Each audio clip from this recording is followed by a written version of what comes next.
This is a wild full moon in Taurus. Expect some out of nowhere shocking events to be happening in your life, or just to hear about someone else's tea about this, because something that you probably felt rather secure and confident about suddenly turns really shaky. So expect the unexpected, and just keep a sense of humor if you can. So if you are excited to get into what we can expect about this full moon in Taurus happening this November, make sure that you like, subscribe, and hit that notification bell so you are always up to date with what the stars have in store for you. If you're new here, hi, I am Maren. I make videos on astrology, and I have courses and readings that you can get down below if you want more info or a private session with me. I also make music, so go find that and listen. I put out an album in August. So this Taurus full moon is wild, like I said, and it's happening on November 15th at 1:28 p.m. Pacific time, about 4:30 Eastern time on the 15th. The sun and the moon are at 24 degrees of Scorpio in Taurus. Full moons always have the sun opposite the moon. The moon is completely reflecting the sun's light, and it is lighting up the sky. It is the point of most luminosity and most intense.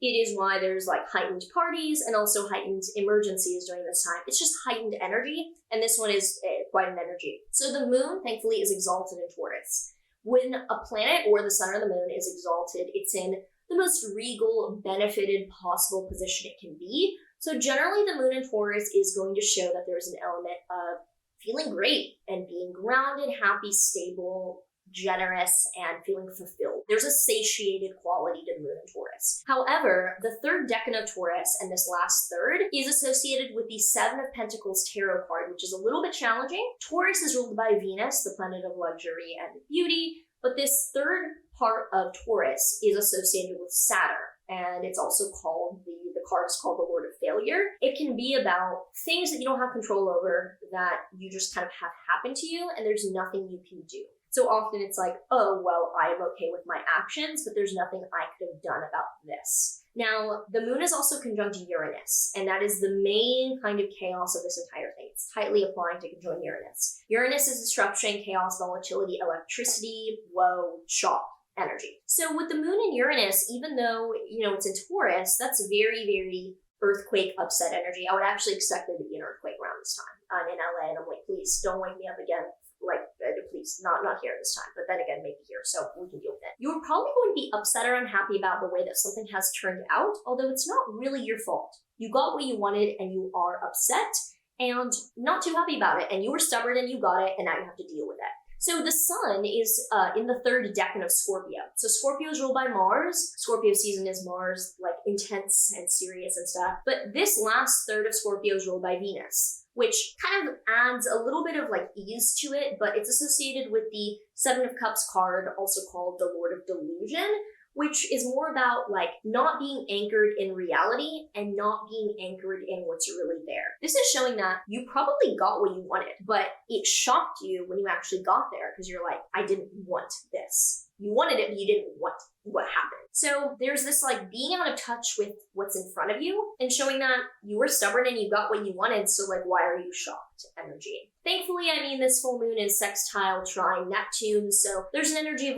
feeling your highest good is there and everything's gonna be okay. And with Mercury and Sagittarius opposite Jupiter, this is generally showing positive communication or looking at the bright side, maybe toxic positivity, but it's in a tight T-square to Saturn, which shows blockages in that positivity or feeling there's a limit and kind of a fakeness or rigidity on being nice. Mars in Leo is also opposite Pluto. It's out of sign, but it's still messy and shows feeling a lot of tension and there's manipulation or being lied to and being forced going on. So there's a chaotic, messy ending to something that you did not want to compromise on, where you got what you wanted and you got directly what you thought that you needed. You ended up really being shocked and not wanting this at all. So if you have any predictions for what's happening to you, do let me know in a comment down below before we get into what this means for each of the signs. So if you have an Aries rising, this is in your second house of money. You're probably going to be letting go or ending around money, around paying someone off, or around getting a thing that you bought a thing and now you're I don't want the thing and I just spent a bunch of money. Taurus rising, first house of self. This is about you. You got what you wanted, either physically with your body or something that you were attached to with your personality or character. You got the thing, and you're fuck, this didn't make me feel how I wanted. Gemini rising's 12th house of mental health. You probably did something for your mental health and you might have some sort of kind of an anxiety thing or be upset.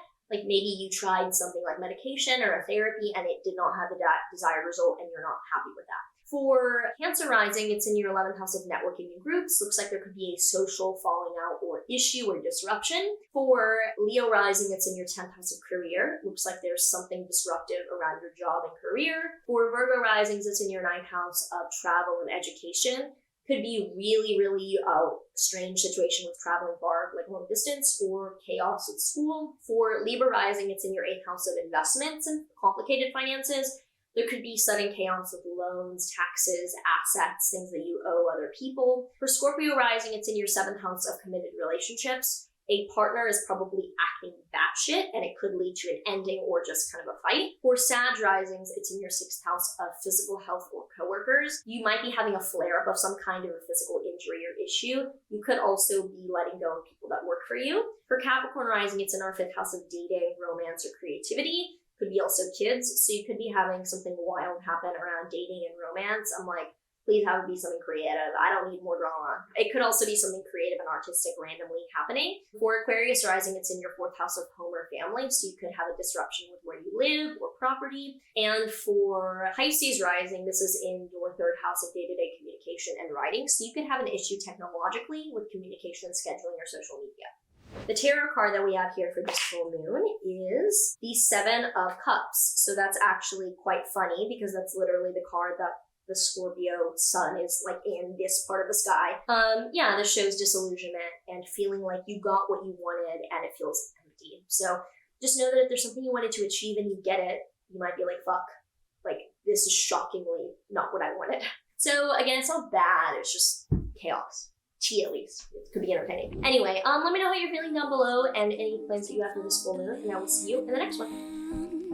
Oh, but there is one thing you're all